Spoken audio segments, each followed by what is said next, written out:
Lucas capítulo 16, versículo 19 a 31. Ora, havia um homem rico e vestia-se de púrpura e de linho finíssimo e vivia todos os dias regalado e esplendidamente. Havia também um certo mendigo chamado Lázaro que jazia cheio de chagas à porta daquele e desejava alimentar-se com as migalhas que caíam da mesa do rico.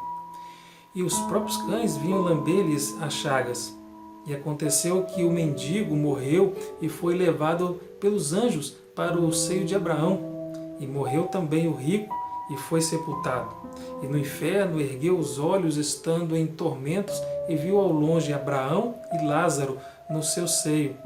E clamando disse: Pai Abraão, tem misericórdia de mim e manda Lázaro que molhe na água a ponta do seu dedo e me refresque a língua, porque estou atormentado nesta chama. Disse, porém, Abraão: Filho, lembra-te de que recebeste os teus bens em tua vida e Lázaro somente males, e agora este é consolado e tu atormentado. E além disso está posto um grande abismo entre nós e vós, de sorte que os que quisessem passar daqui para vós não poderiam, nem tampouco de lá para cá.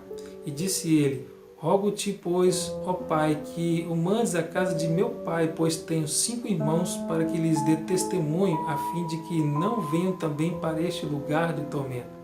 Disse-lhe Abraão: Tem Moisés e os profetas, ouçam-nos. E disse ele: Não, pai Abraão, mas se alguém dentre os mortos fosse ter com eles, arrepender-se-iam. Porém Abraão lhe disse: Se não ouvem a Moisés e os profetas, tampouco acreditarão, ainda que algum dos mortos ressuscitem. Quando olhamos para esta passagem na Bíblia, podemos perceber que é uma história horrível, porém verdadeira. Ela tem 2 partes relacionadas à vida. A primeira, que relata a realidade aqui na Terra. A segunda, que relata a realidade da eternidade. As primeiras realidades estão em Lucas 16, versículos 19 a 21. Jesus fornece dados suficientes para entendermos que aquele homem era muito rico. Ele se vestia de púrpura e linho fino. Essa tintura púrpura era bastante cara e era obtida de um molusco. Uma túnica de púrpura era um traje digno de realeza.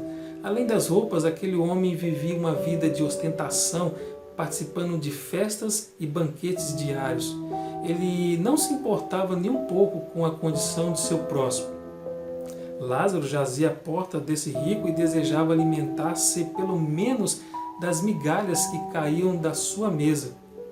A segunda realidade está em Lucas capítulo 16, versículo de 22 a 23. E aconteceu que ambos morreram, e Lázaro foi levado pelos anjos para o seio de Abraão, e o rico foi sepultado.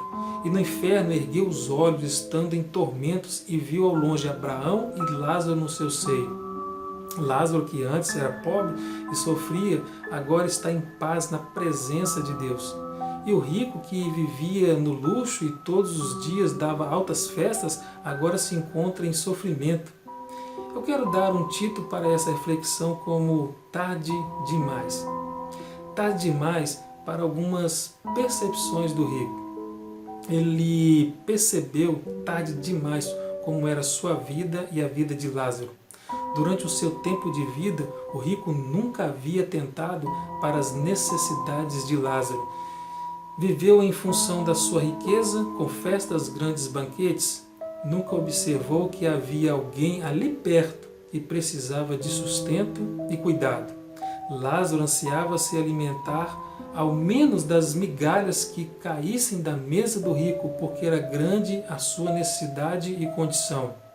Ele despertou tarde demais para as questões da eternidade. E aconteceu que o mendigo morreu e foi levado pelos anjos para o seio de Abraão. E morreu também o rico e foi sepultado. E no inferno ergueu os olhos, estando em tormentos, e viu ao longe Abraão e Lázaro no seu seio.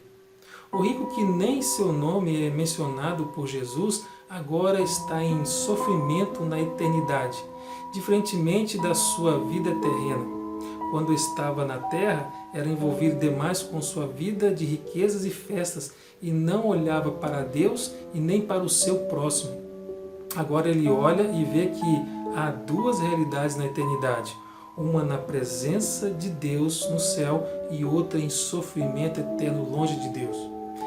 Ele suplicou pelas misericórdias tarde demais e, clamando, disse: Pai Abraão, tem misericórdia de mim e manda Lázaro que molhe na água a ponta do seu dedo e me refresque a língua, porque estou atormentado nesta chama. Aqui cabe duas perguntas para reflexão. Por que ele não buscou a Deus e pediu perdão dos seus pecados antes da sua morte? Por que ele não atentou para as necessidades de quem estava ao seu redor, mas pensou somente na sua própria vida? Ele se preocupou com a salvação e com as pessoas muito tarde. Rogo-te, pois, ó Pai, que mandes à casa de meu pai, pois tenho 5 irmãos, para que lhes dê testemunho, a fim de que não venham também para este lugar de tormento.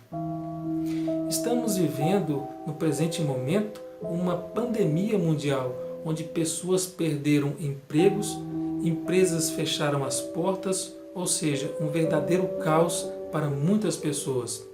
Mas parece que esta realidade não alcançou o coração de alguns. Podemos ver altos preços nos supermercados, bandidos roubando a ajuda que as pessoas mais precisam no momento. Mas, por outro lado, podemos ver aqueles que se colocaram como voluntários e que pagaram até mesmo um alto preço por ajudar pessoas neste grave momento. O que eu e você podemos aprender e colocar em prática a partir de agora com esta parábola? Busque a Deus enquanto se pode achar. Peça perdão às pessoas. Conceda perdão àqueles que te pedirem perdão. Estabeleça para a sua vida uma missão de ajudar pessoas que mais precisam através da sua profissão, habilidades e dons que Deus lhe concedeu. Não guarde rancor, ódio, mágoa das pessoas. Olhe para o seu próximo com um olhar de misericórdia e amor. Se preciso, pegue o telefone e ligue agora para a pessoa que você precisa ajustar alguma coisa.